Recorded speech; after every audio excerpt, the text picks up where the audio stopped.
मध्य प्रदेश के पूर्व मुख्यमंत्री दिग्विजय सिंह को तमिलनाडु और पुडुचेरी प्रत्याशी चयन समिति का अध्यक्ष बनाया गया है। इस पर चिकित्सा शिक्षा मंत्री विश्वास सारंग ने दिग्विजय सिंह पर तंज कसा। उन्होंने कहा कि वे वहां पर भी बंटाधार करेंगे और उनका वहां जाना मध्य प्रदेश के कांग्रेसियों के लिए खुशी की बात है। वहीं पूर्व नेता प्रतिपक्ष अजय सिंह ने कहा कि यह चयन समिति का काम है और मध्य प्रदेश के एक नेता को तमिलनाडु में मौका दिया गया है, एक गर्व की बात है। भारतीय जनता पार्टी फिजूल की बातें करती है।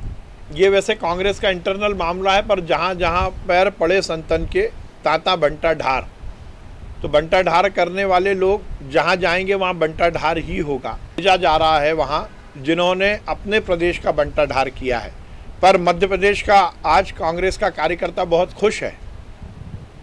नहीं, ये चयन समिति का काम 7-8 दिन का है। हम लोगों का गर्व है कि मध्य प्रदेश के एक नेता को कम से कम तमिलनाडु का चयन समिति का अध्यक्ष बनाया गया।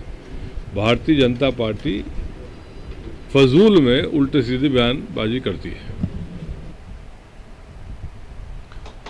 खबर पर बात करेंगे, हमारे साथ जुड़ गए उमेश निगम जी, पॉलिटिकल एडिटर। उमेश जी, दिग्विजय सिंह को बड़ी जिम्मेदारी मिलती यहां पर दिखाई दी है। पुडुचेरी और तमिलनाडु का चयन समिति का अध्यक्ष कांग्रेस ने उनको बनाया, लेकिन उनकी इस जिम्मेदारी के बाद जिस तरह की मध्य प्रदेश की सियासत को लेकर बात की जाए तो यहां के गलियारों में बयानबाजी का दौर शुरू हो गया। बीजेपी अपने स्तर पर तंज कसती दिखाई दे रही है, तो कांग्रेस इसे काफी गर्व की बात भी बताती नजर आ रही है। क्या कहीं इसे लेकर?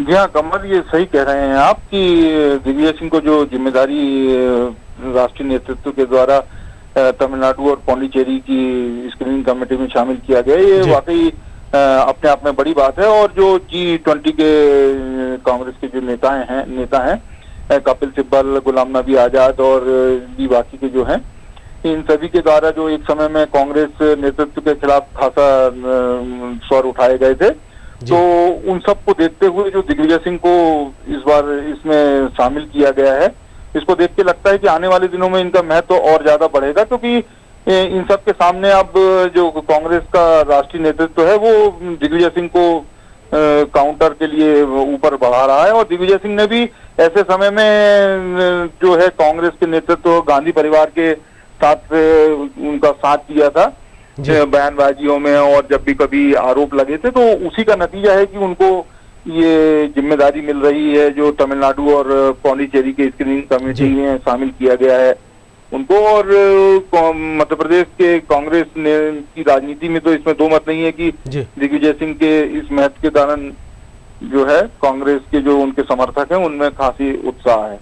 बिल्कुल, दिग्विजय सिंह के समर्थकों में उत्साह देखने को मिल रहा है, लेकिन दिग्विजय सिंह को लेकर बात जब होती है तो सियासत का जो रंग एक अलग रंग में रंगता नजर आता है उमेश जी। और लेकिन जिस तरह से उनको जिम्मेदारी दी गई, क्योंकि इससे पहले की अगर तस्वीर देखी जाए तो दिग्विजय सिंह एक अलग नेतृत्व करते हुए किसान पंचायत का आयोजन करने की तैयारियों में लगे हुए थे और घाट पंचायत को लेकर काफी कुछ तैयारियां हो भी चुकी थी। और इस बीच जिस तरह से एक कांग्रेस का आला कमान का बड़ा फैसला यहाँ पर निकलकर सामने आता है कि उनको तमिलनाडु और पुडुचेरी की जिम्मेदारी दी जाती है, चयन समिति का अध्यक्ष बनाया जाता है। एक तरफ किसान कृषि कानूनों को लेकर किसानों से संवाद की तैयारी थी, दूसरी तरफ इतनी बड़ी जिम्मेदारी किस तरह देखें? जी हाँ, वो एक तरफ तो किसान आंदोलन को भी हवा दे रहे थे और ये उनकी रणनीति थी कि मध्य प्रदेश में जो किसानों का कोई आंदोलन ठंडा पड़ा हुआ था या किसान बहुत ज्यादा बढ़ चढ़ के हिस्सा नहीं ले रहे थे, तो उसको लेके वो लगातार जो कल से 3 दिन का लगातार आयोजन कर रहे हैं किसान महापंचायत का। और इसी बीच में जो पांडिचेरी और तमिलनाडु की देती थी, इसमें दो मत नहीं है कि उनका ये जो किसान आंदोलन से जो वो जुड़ना चाह रहे थे, तो उसमें कहीं ना कहीं वो कमजोर पड़ेंगे, क्योंकि पांडिचेरी और तमिलनाडु में, हालांकि पांडिचेरी और तमिलनाडु में बहुत ज्यादा कुछ करने के लिए है नहीं, क्योंकि तमिलनाडु में डीएमके और एआईडीएमके का वैसे ही वर्चस्व है, वहां पे हर 5 साल में सरकारें बदलती रहती हैं और कांग्रेस की कोई बहुत ज्यादा वहां पे गुंजाइश वैसी नहीं है। और पौंडीचेरी में हाल ही में जो काफी विधायक कांग्रेस छोड़ के चले गए, जिसके कारण राष्ट्रपति शासन लगाना पड़ा। लेकिन फिर भी अब जिम्मेदारी मिली है तो तमिलनाडु और पौंडीचेरी में वो अपनी सक्रियता को बढ़ाएंगे, कांग्रेस के नेताओं और कार्यकर्ताओं के साथ बैठ के करेंगे। तो स्वाभाविक है कि जो किसान महापंचायत का जो आयोजन उनके द्वारा किया जा रहा है, तो कहीं ना कहीं वो भी प्रभावित हो। बिल्कुल उमेश जी, लेकिन जब जब कांग्रेस में किसी परिवर्तन को लेकर बात की जाए या किसी नेता को एक बड़ी जिम्मेदारी देने को लेकर बात की जाए तो अंतर्कलह की खबरें लगातार सुर्खियां बटोरती यहाँ पर नजर आती है और कहा जाता है कि कहीं ना कहीं कांग्रेस की जो अंतर्कलह है उसकी वजह से कांग्रेस लगातार कमजोर पड़ती दिखाई देती। लेकिन एक तरफ जिस तरह से किसान आंदोलन को लेकर बड़ी तैयारी थी तो दूसरी तरफ एक बड़ी जिम्मेदारी दिग्विजय सिंह को लेकर उमेश जी यहाँ पर सामने आई है, तो इसको भी कहीं ना कहीं एक अंदरूनी सियासत से जोड़कर भी देखा जा रहा है जिस तरह से सूत्रों के हवाले से खबरें आ रही, तो इसको किस नजरिए से देखा जा सकता है? यह कांग्रेस में अंतर्कलह बिल्कुल ही खुलकर सामने दिखाई देती है, इसमें दो मत नहीं है। और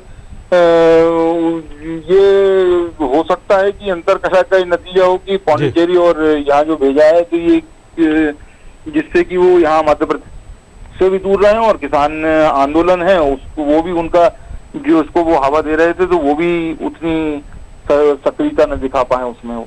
चलिए, जुड़ने के लिए तमाम बात के लिए आपका बहुत बहुत शुक्रिया उमेश निगम जी।